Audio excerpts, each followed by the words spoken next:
So I just wanted to welcome everyone this morning to the call. I wanted to let you know that Anthony is going to actually take the place of Jeff Miller for the day. And I want you to know just how proud I am of Anthony. He handles all of this behind the scenes, getting everything up and loaded for these calls. And he is a mastermind on this stuff. But also his degree has been in political science, and he's looking this is one of his favorite topics, what goes on here, and having Jeff Gibson later on that Anthony will be introducing. This is a great match for Anthony because he loves all this stuff. So with that, I just wanted to say, Anthony, thank you for handling the call today, and take it away. Thank you so much, Bobby, for that kind introduction, and welcome everybody to today's briefing. It is going to be a very exciting one. We have our legislative consultant, Jeff Gibson, with us. He does a great job on these calls, and we are very just appreciative to have him. So without further ado, let's just jump right in and thank today's sponsor. Today's meeting is sponsored by AFE Power. AFE Power is a premier designer and manufacturer of automotive performance upgrade systems and components. They are passionate about providing the most compelling, innovative, and highest performing products that are designed, built, and tested in the USA. So thank you so much, AFE Power, for sponsoring this briefing. As a reminder, there is a chat button on your screen. So if you have any questions at any time for either myself or Jeff Gibson, please send me a chat with your question, and I will get those answered at the appropriate time. Now, if we do have Paul Bender on the line, which we do not, she was going to give just a brief update. Oh, there she is. Paul Bender, would you like to give us a brief update? Good morning, everybody. Thank you, Anthony. Sorry, I just tripped over to get some water. Just wanted to say how appreciative I am of you all, of the chamber board, and our community. And I never prepare for these things. So what's been on my mind this week is I looked at my accounts receivable report, and my God, there were some invoices on there that go back to last year and before, and I've neglected to look at it or to make sure somebody on my team is addressing it. And what I wanted to really kind of caution you all on is, obviously we know that the stock market is up and down. We don't know what's coming, so much uncertainty. We talk about this every week. And one of the wonderful things about our community in Corona is that we are so supportive of each other, and we take care of each other, and the chamber helps us keep abreast of business practices, of education and leadership training, but also it enables us to stay in business by supporting each other's businesses. So I did this a few weeks ago, but I would just ask you all to continue to support each other, support our non-profit organizations in town and educational institutions. We do have choices about where we go for service, but where we also buy our services and products from. But also, let's pay our bills too. Because one of the things when things get hard is it can be very easy to neglect the small business because they, like me, are often not the ones with systems in place or lots of staff to collect money. But let's take care of each other. During the last recession, I did get, unfortunately, dinged a bit by companies that chose to walk away and pay other things. So just wanted to reiterate that what a fabulous community we are. We support each other. Let's buy from each other. Let's use each other's services, and let's pay our bills. Yay. All right. That's my little bit. Thank you. Thank you so much, Paul Bender, for that. And yes, as she mentioned, let's all just pay our bills and just move forward and support each other. And with that, I just want to give two chamber updates. And one of those is our Good Morning Corona event coming up this Friday, October 21st. As you all know, Congressman Ken Calvert will be joining us and giving a very special congressional update, and just really focusing on, again, what the whole community and what we can all be doing to support each other. And along those lines, just wanted to touch on our November Good Morning Corona event. This one will be held Thursday, November 10th. Going forward, they will all be Thursdays. We will not be having one in December. However, starting in November and then next year as well, all of them will be on Thursdays. So just a heads up on there. Please register. We will be saluting our military and any active military participants or past participants can register for free. So please get that word out there. This is going to be a really jam-packed event, and we are looking forward to having everyone there. So with that, I just wanted to thank you all again for joining us and jump right into our legislative update with Jeff Gibson. As I mentioned before, Jeff Gibson is our legislative advocate. He keeps up with all of the movement happening locally, regionally, statewide, and federally. With Jeff's thorough analysis, he helps us act timely on projects and initiatives that help make a difference in shaping our community. As owner of Occidental Communications Group, his knowledge of complex political issues and the great relationships he has built ensure the Corona Chamber has the tools to be effective on behalf of the business community. So please help me welcome Jeff Gibson to share a legislative update. Thank you, guys.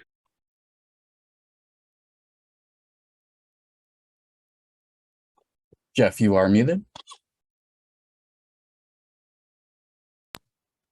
All right, we there? Yes, perfect. Okay, so sorry about that, guys. So we have 2 slides to share with you today, and wanted to share with, because there's an emerging story that you're going to see a lot on dealing with housing and dealing with, and then a climate bill that's going to affect your business. So the first is the state has issued a ruling that any community that does not have a compliant state housing policy cannot enforce its previous housing policy. This makes sense, and we lobby on this effort quite often with almost every bill that we deal with. We try and get the legislature and the administration to adopt what are known as sunset provisions. And sunset provisions allow for the state to allow a bill to expire so that you could then have another hearing and say, was this a success? Was this not a success? And you can change the policy after a 3-year period or a 5-year period, and have that designed into the implementation of the policy. We have always been generally in favor of sunset provisions. This is one in which, and then on housing policy, every 5 to 7 years, your local housing policy, known as your housing element, needs to be updated to be in compliance with state code. Well, what cities have been doing is remaining out of compliance for years at a time, but still out of compliance with state code, but still enforcing their local housing codes as if they still had the power of law. Well, the state administration, the Governor Newsom's administration, came in and said, if you are a city and you are not in compliance with state code, you cannot enforce your state housing code or your local housing code. This, on its face, makes a lot of sense. And so therefore, you have communities like Santa Monica, which were considering housing projects that had 138 units that under consideration, are now permitted for 4,000.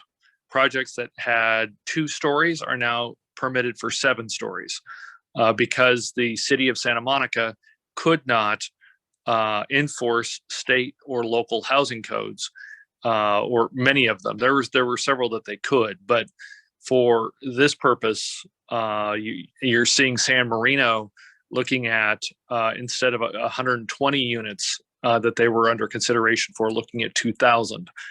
Nearer to us, you had Lake Elsinore, which has areas that are zoned and planned for about 400 units that could be facing 4,000 to 6,000 units. Now in Corona, we have gone through a lot of pain. We've discussed a lot on this phone call. Several mayors and council people in the city have been on this phone call and very interactive with us about the pain of having to implement or to plan to implement a state housing requirement of about 6,600 affordable units. And we've talked about it often, that generally will mean 4 to 5 units of market rate housing being planned for every unit of affordable, which puts us about at a net 30 to 35,000 potential residences that are being planned for. That does not mean they're being built. Again, we've been through all of the political risk and the headaches and the brain damage that goes with trying to figure out where to put essentially 1/3 extra housing supply in a city that is very largely built out, as we all know. But the city council did it, and the city did it.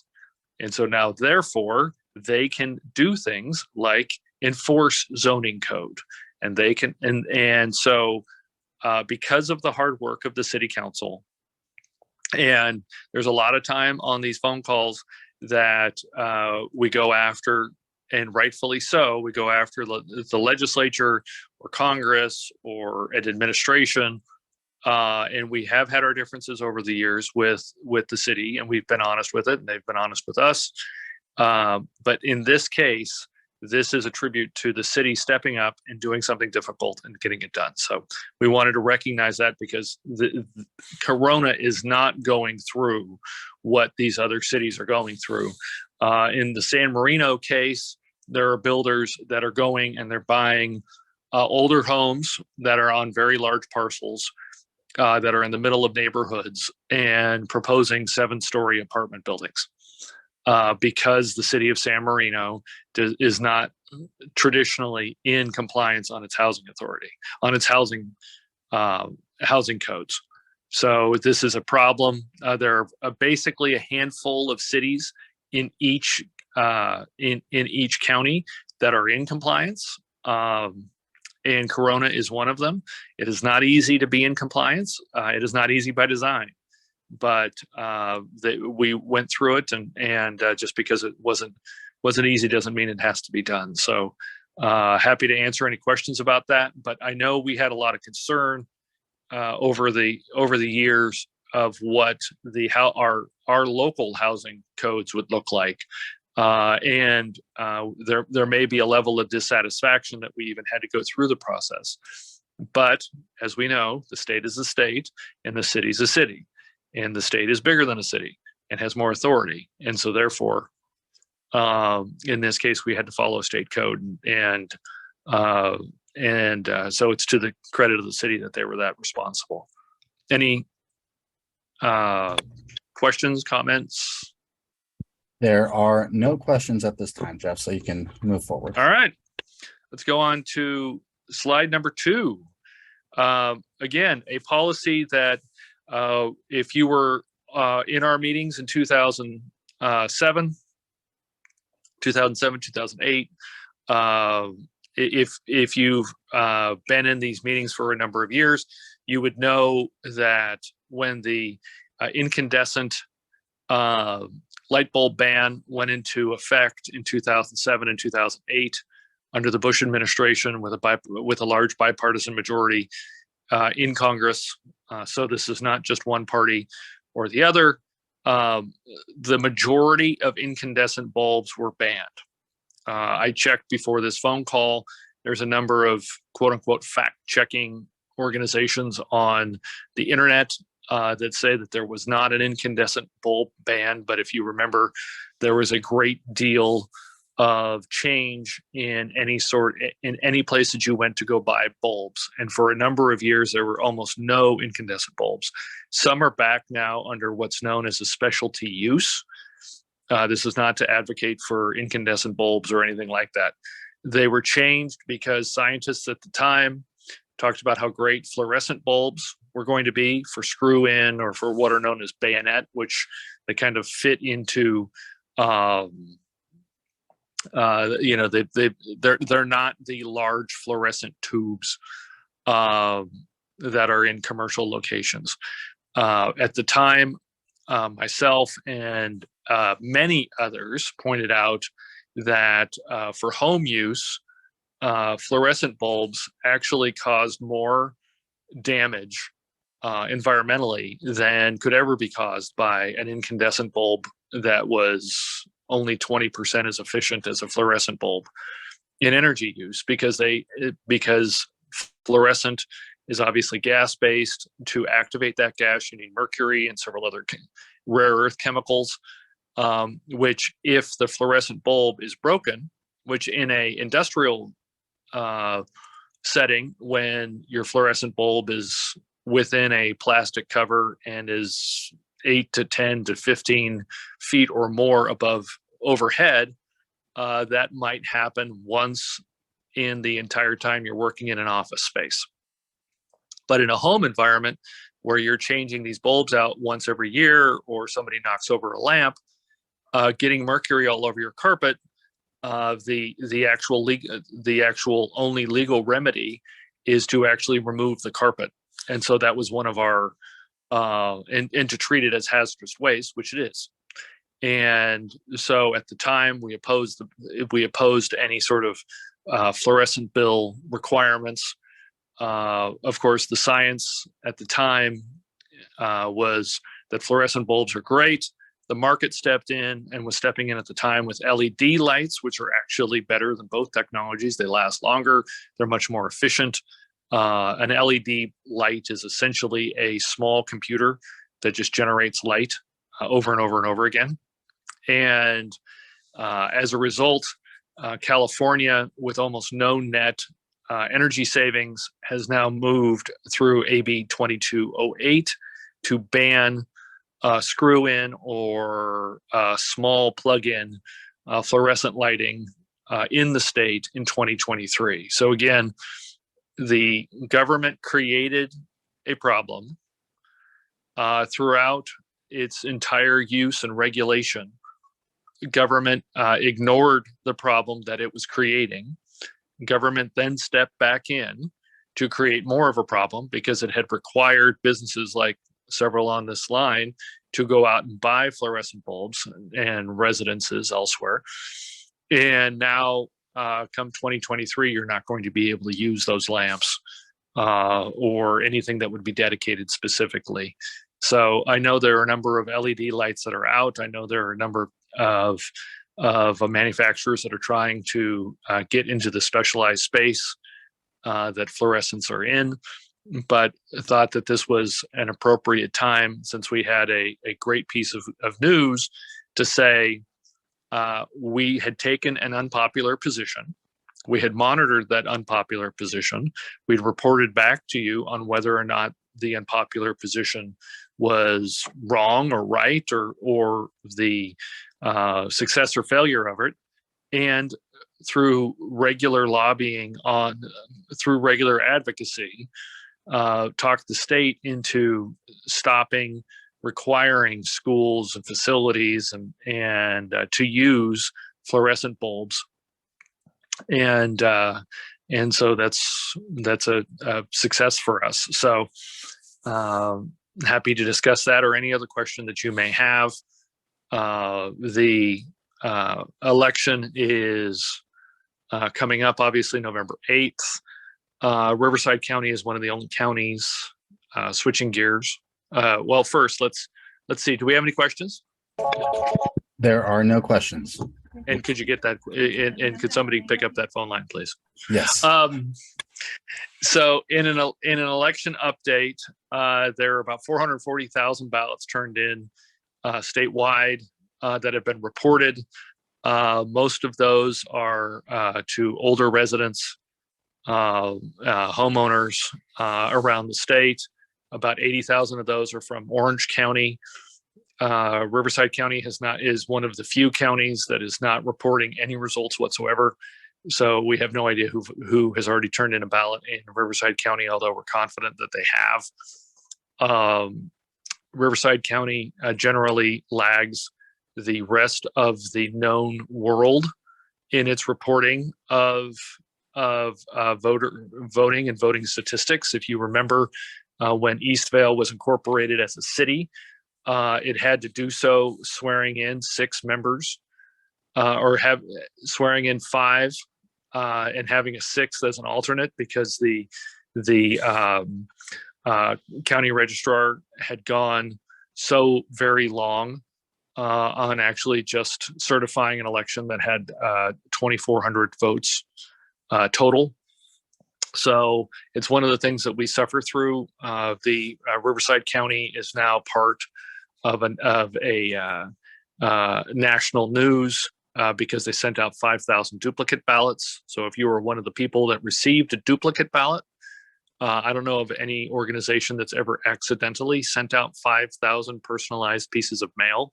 Occasionally you'll hear of somebody accidentally sending out large amounts of duplicate mail. If it's not personalized, but there are 5,000 live ballots that are duplicates. So if you receive one, remember that it is only legal to vote once. And please destroy the second ballot and let the county registrar know. But this is one of the problems that states have routinely had with the universal use of vote by mail. If the registrar were efficient and professional, then yes, in theory, a vote by mail system would be fine. Unfortunately, it takes over 18 days and sometimes much longer for Riverside County to actually report out results. So this is something that we're going to be monitoring, because it's something that we've had a great deal of concern about over the years. So, but happy to answer any questions you may have. Thank you, Jeff. We did have one question that came through the chat, and Sure. it is regarding any updates on the emergency session called in December to impose the excess profit tax on oil companies. Is there anything that we can be doing in the meantime if there are no updates, and just any updates in general? So yes, so was up in Sacramento several times in the last week, speaking with members of the legislature. The governor has not indicated precisely what he is hoping for, whether it's an excess profit tax, whether it's a tax that would specifically show up per gallon of gas. As proposed, it would add approximately $1 per gallon. And there has been a small easing of gas prices the last week or so, because the state is now moving into what's known as winter blend. And so supplies are allowed to, are starting to increase a small amount. But again, remember, there's also a state limit on the number of tanks that can be in use in California. So one of the reasons the supply is always tight is because storage is heavily regulated as well. So currently there isn't anything to update you on other than I've advocated to members of both parties, obviously, to do everything they can to get to get out of the way so that the market generally can re-equalize. We can start producing more energy here in California, as is required by our climate change rules, and move forward. But I appreciate the interest in being active there, and we'll definitely keep everybody up to speed. But there literally is no further. There was a press conference from the governor, and there wasn't even much of a handout to discuss what his intent was. So we're tracking it closely. Thank you, Jeff. And we did have one final question that came through, and this is regarding the state of emergency that would be ending on February 28th. Is this going to help or hurt businesses as opposed to ending it now? Well, as the last state to maintain its the state of emergency. Most of that is tied to a bid to continue to receive federal emergency funds. Almost all of those funds are gone, and the appropriation is not going to be continued. I don't think it will have much net effect. The quicker that can be relieved, the better the better it's going to be for anyone trying to get people to come into their business. And so at this point, there are very few, if any, restrictions. But again, much as the last year has been, a lot of that policy is dedicated to trying to get California to be the first in line for emergency funds from the federal government, and which helped us obviously balance our budget this time. And as we've seen, as we face a structural deficit, which is becoming quite real in Sacramento, unless everybody starts selling their stock at a profit, the December announcement of budget numbers is going to be very difficult. So, but on a day over day basis, I think it's going to be helpful to businesses, especially public serving businesses, to be out of the emergency. But I don't think it's going to make a huge difference. But happy to hear your experience, and if any of you are facing a challenge currently because of the state of emergency, by all means, let us know, and we will monitor it. Thank you so much, Jeff. There are no further questions. All right. Thanks, guys. Awesome. Thank you so much. And so with that, if you do have any questions at all for your local representatives, please contact them. Their information is on the screen right now. And we are finishing right on time. So before we leave, I just want to thank Annette Dumont from Riverside County Office of Education for being on the line, as well as Tim Gramling, the Dean of Jab School of Business at CBU. Thank you so much for joining us, as well as Jason Scott, former mayor and citizen of the year. So thank you all for joining us. We really appreciate having you on each and every week. And finally, just want to thank our sponsor again, AFE Power. Their talented team is focused on bringing the best products and customer experience to the end user. The AFE product line includes over 2,500 applications, which are all designed, developed, and manufactured here in Corona. So learn more at afepower.com. If you would like to sponsor a future business briefing, please let me know. And we look forward to seeing you all again next week. Jeff Miller should be joining us on the call again next week. So we look forward to having him back and get to our regularly scheduled program. So with that, the meeting is adjourned. Thank you all. Great job, Anthony. Thank you.